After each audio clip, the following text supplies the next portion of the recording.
بسم الله الرحمن الرحيم. حبايبنا اللازم، السلام عليكم ورحمة الله وبركاته. صباحكم زي العسل. يعني جالي كده يومين ثلاثة ما عملتش فيديوهات ولا شاركتكم اليومات بتاعتي. انا بلف كده على الارض بتاعتي النهاردة. يعني انا عادة لازم انزل الارض كل يوم حتى لو مفيش حاجة هعملها يعني.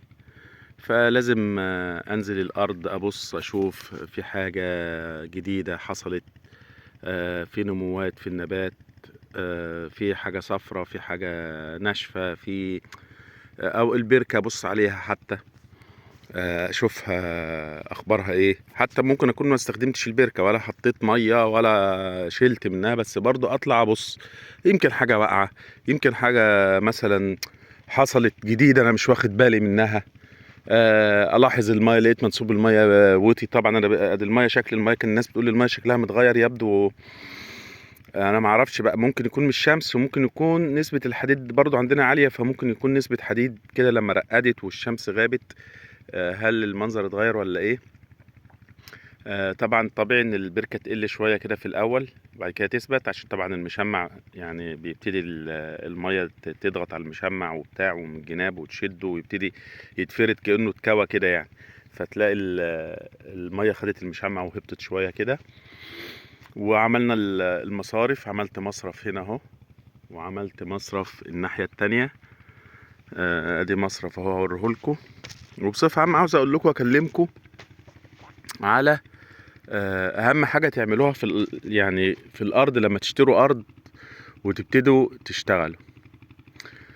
يعني نفترض ان انت خلاص اشتريت الارض، طبعا في خطوات تعملها قبل شراء الارض، لكن نفترض ان انت اشتريت الارض. ايه اهم حاجة تفكر تعملها؟ اهم حاجة رقم واحد، معلش انا ترتيبي ممكن يكون مختلف على الناس بتقوله شوية. اهم حاجة رقم واحد تعرف طبيعة الارض بتاعتك.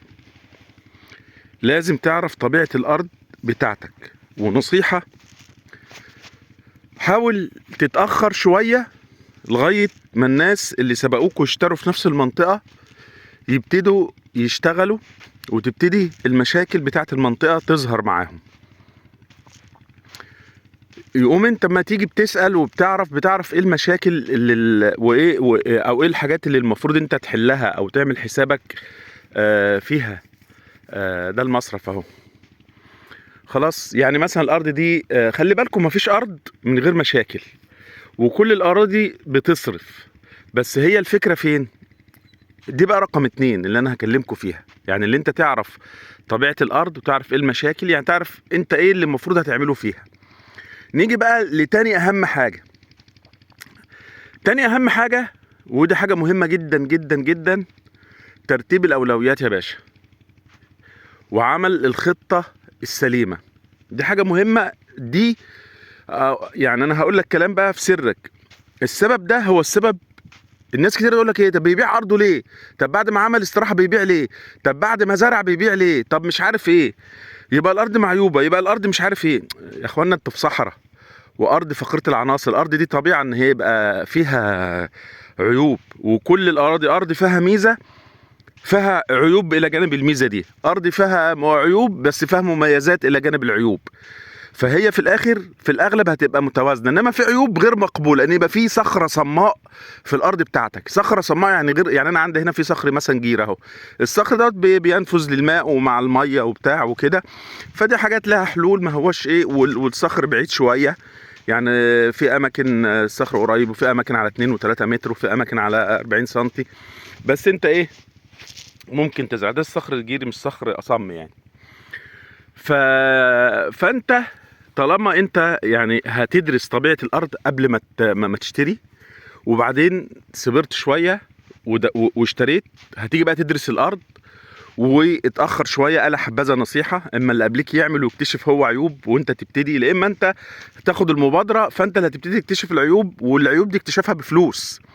يعني لقيت ارضك مثلا بتخزن ميه ومحتاج مصرف، الاول انت بتسقي كده مثلا، او مش انت، ما هو ممكن. يعني انا عندي الحمد لله بفضل ربنا انا محافظ جدا في الري، ما متابع مع مهندس.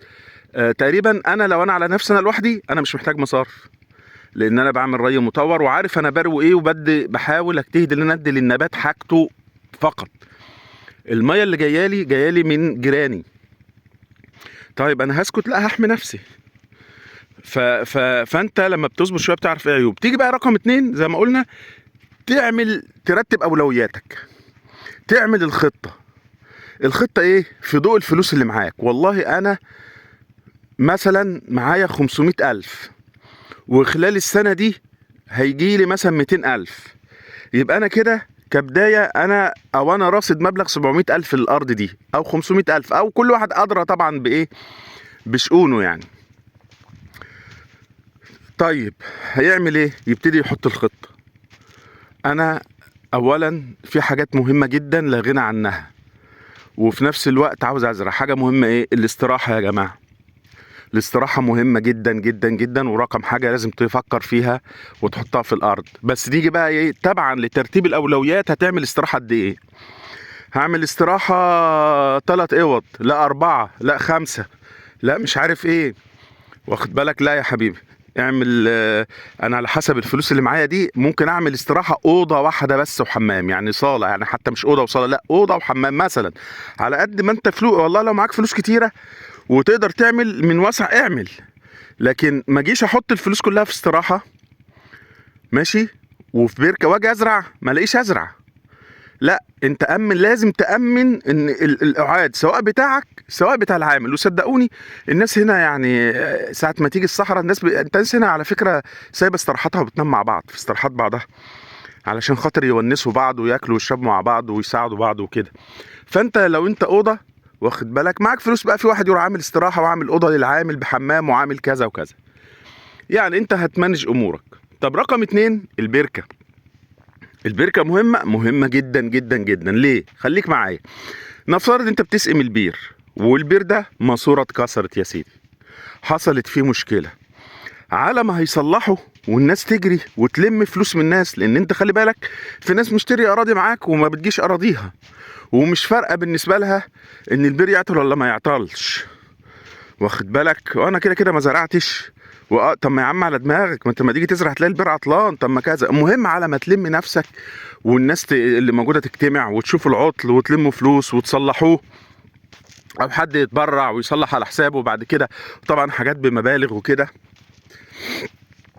فطبعا لازم يكون عندك تأمين على الأقل 3 ريات. هتحددهم ازاي؟ والله انا هزرع كذا، المهندس هيقول لك احتياجات الفدان مثلا 100 لتر مثلا في الرايه، خلاص، وانت هتزرع 5 فدان يبقى انت محتاج 500 لتر. عاوز تأمن 3 رايات يبقى انت هتأمن بركه بتشيل 1500 متر، اسف انا بقول لتر، لا 1500 متر مكعب مثلا. خلاص، يبقى انت تعمل حسابك ان البركه بتشيل 1500 متر مكعب. ساعه ما تحصل مشكله بقى هتروح انت مقسط الميه شويه، يعني ايه؟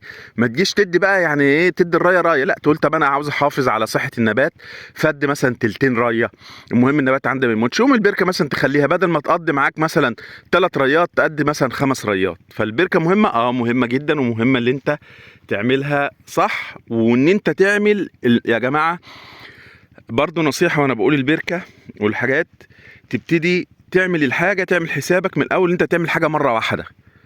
يعني ايه؟ يعني في ناس هنا مستعجلة فعملت البركة بمشمع، انا اسف يعني يكاد يكون زي مشمع النايلون بتاعنا، ما ينفعش. كلف شوية، اعمل البركة مظبوطة بمشمع بتاع البرك اللي بيستحمل المشمع دوت. على فكرة برضو علم، يعني النهاردة لو ارتفاع البركة عندك مثلا لغاية 4 متر ماشي، الميول يعني الميول بتاعها لغاية 5 متر، مش الارتفاع بقى، الميول، لان الميول دوت بيعبي مية كل ما بتطلع. 5 متر يبقى هتعمل مشمع 1 ملي. اقل من 5 متر تعمل مشمع نص ملي. خلاص، طبعا لو زودت عن كده ممكن تعمل ملي ونص، واخد بالك؟ ممكن مثلا لو انت 6 متر تقول طب انا هعمل ملي الا ربع، يعني انا مش مزود عن ال5 قوي، واخد بالك؟ فده برضو. وتعمل مشمع من اللي هو بيستحمل الشمس، المشمع الاسود اللي هو التخين اللي هو بتاع مخصوص للبرك.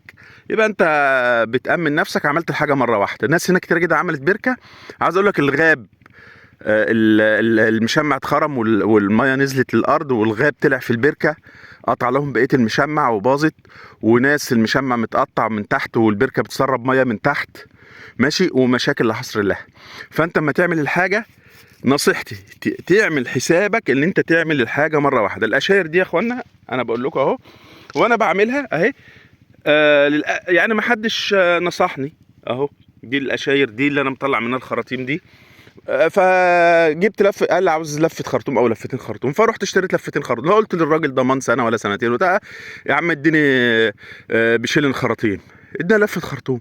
اللي حصل دي محفوره عليها باللودر لمتر تحت، والمواسير مشيت والاشاير ركبت. اللي حصل ان على ما جيت اشتغل في الارض، الاشاير دي الشمس كلتها، والسخونيه بتاعت الرمله كلت الاشاير من تحت، لان نوعيه الخرطوم مش من فوق بس. قلت هقص الخرطوم واشتغل عليه الحته، لا اشد الخرطوم الاقيه من تحت برضو مفرول من الحراره. ليه اضطريت بقى احفر. خلي بالكم حفرت ازاي.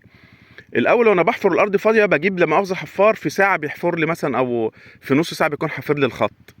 لكن انا ما اقدرش احفر بحفار لان في مواسير، والمواسير هتتكسر بعد كده. فبقيت احفر بعماله. فتخيل بقى اللي انت بتحفره بالحفار بتحفره بعماله، والتكلفه عليك قد ايه. بتحفره بعماله بالكوريك، واخد بالك. عشان كده بقول لك اعمل الحاجه مره واحده خلاص. فدي يعني اهم الحاجات، وانا تحت امركم. انا بس عشان الفيديو ما يطولش معايا، يبقى الارض تدرسها كويس جدا قبل ما تشتري. اشتريت تدرس الارض وطبيعتها، وآلة حبذا لو عملت تحليل تربه. طبعا مش آلة حبذا، ده حاجه مهمه تعمل تحليل تربه وتعرف العناصر اللي في التربه، درجات الملوحه. عشان ايه الملوح ده؟ هتقول لك ايه، والله ده انت محتاج 2 طن ونص مثلا جبس زراعي لكل فدان. لا ده انت مش محتاج جبس زراعي خالص، انت ما عندكش ملوحه. لا ده انت محتاج كذا. ده انت بناء على التحليل ده توديه للمهندس هيقول لك، فتعرف طبيعه التربه. لا ده انا محتاج مصرف، مش محتاج مصرف. رقم 2 لابد منه الاستراحه. مكان لما تيجي انت تقعد فيه، عامل هيجي هيقعد في الاستراحه. ماشي. رقم 3 البركه مهمه جدا. تبتدي بقى بعد كده تخطط هزرع ايه وهزرع كام فدان. ما تجيش تروح انت ايه تخطط مثلا 20 فدان، تقول لك انا عندي 20 فدان او 10 فدان او 5 فدان هخططهم كلهم. والسباخ هات سباخ ل5 فدان، والبتاع هات مش عارف ايه.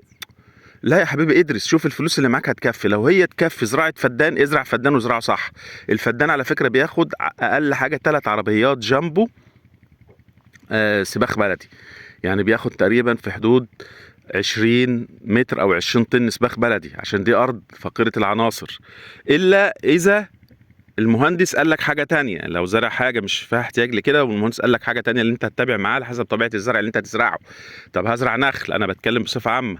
الكلام اللي بقوله ده كلام عام، بتكلم بصفه عامه خلاص. فانت تقول لي لا انا اخطط فدان واحد وارمي خراطيم في فدان واحد واجيب سباخ لفدان واحد وازرع فدان واحد صح 10 على 10، ويبقى معايا فلوس احتياطي لو الفدان ده باظ اقدر ازرعه مره ومره ونص كمان خلاص. عشان اول تجربه دي لازم يبقى فيها اخطاء، شيء طبيعي وبتتعلم منها.